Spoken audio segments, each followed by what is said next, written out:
In digital Marathi, जनतेच्या हक्काचं व्यासपीठ। अंबरनाथच्या साई सेक्शन मधील सूर्योदय हॉल शेजारच्या विठ्ठल मंदिराचा जीर्णोद्धार करण्यात आलाय। या मंदिराचं नवं रूप पाहून गेली 40 वर्ष मंदिर सांभाळणारे पदाधिकारी देखील भारावून गेलेत। सूर्योदय हॉलच्या शेजारी 1981 साली बांधण्यात आलेलं हे मंदिर गेली काही वर्ष जीर्ण अवस्थेत होतं। या मंदिराचे पत्रे बदलावेत या उद्देशानं मंदिराच्या पदाधिकाऱ्यांनी देणगीसाठी या भागातील रहिवासी सुनील शर्मा आणि त्यांचे सुपुत्र प्रतीक शर्मा यांना संपर्क केला, पण शर्मा पितापुत्रांसह प्रतीक यांच्या सहकाऱ्यांनी मिळून अख्ख्या मंदिराचाच कायापालट केला। मंदिरातील विठ्ठल रखुमाईची मूर्ती, कळस, ध्वज, गाभारा, बाहेरील परिसर या सगळ्या गोष्टी नव्याने बसवण्यात आल्या। मंदिराचा हा कायापालट पाहून आम्ही स्वप्नात आहोत की काय असं वाटतंय असल्याचं म्हणत मंदिराचे पदाधिकारी भारावून गेले। 40 वर्षापूर्वी स्थापन केलेले मंदिर आम्ही बरीचशी मंडळी ते सांभाळत होतो मंदिर, पण 40 वर्षामध्ये पाहिजे अशी काही प्रगती करता आली, कारण सगळी सामान्य माणसं होती।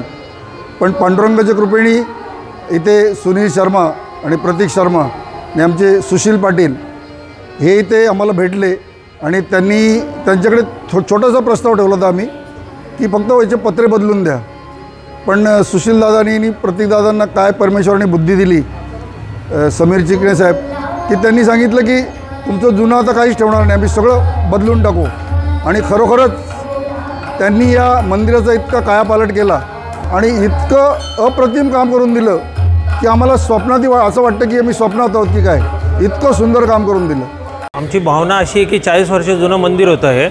या मंदिरामध्ये जीर्णोद्धाराला जेव्हा आम्ही काम सुरू करायचा विचार केला होता तेव्हा आम्हाला हा विचार होता कुठून सुरुवात करायची, पण आता आम्ही जो जीर्णोद्धार केलेला आहे तो मूर्तीपासून ते कळसापर्यंत सगळा जीर्णोद्धार झालेला आहे आणि तो जीर्णोद्धार केल्यामुळे मंदिराचं पूर्ण रूप बदललेलं आहे। भाविकांचा त्यामुळे प्रतिसाद खूप चांगला मिळाला आहे आम्हाला आणि याच्या पुढे पण आम्ही याच्यामध्ये डेव्हलपमेंट करायचा विचार केलेला आहे। मंदिराच्या जीर्णोद्धारानंतर विठ्ठल रखुमाईच्या नव्या मूर्तीची अंबरनाथ शहरातून दिंडी काढत नंतर प्राणप्रतिष्ठा करण्यात आली। तर सायंकाळी सारेगमप फेम गायिका ज्ञानेश्वरी घाडगे हिच्या भक्ती संगीताची मैफिल आयोजित करण्यात आली होती। प्रसिद्ध निवेदक भूषण करंदीकर यांनी या कार्यक्रमाचं सूत्रसंचालन केलं, तर दर्दी रसिकांनी मोठ्या संख्येनं या कार्यक्रमाला हजेरी लावली।